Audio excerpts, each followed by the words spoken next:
Good morning, isang mapagpalang araw. Ngayong araw nito, sa magandang umaga. Medyo hindi mainit ngayon.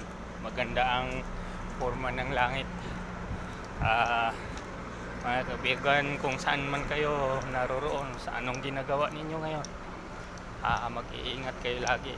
Laging magdadasal bago umalis ng bahay. Lalo na sa mga nagtatrabaho at nagdadrive. OFW ka man o hindi, mag-iingat kayo. Kailangan may protection lagi sa sarili para hindi maano ang disgrasya, maiiwasan natin.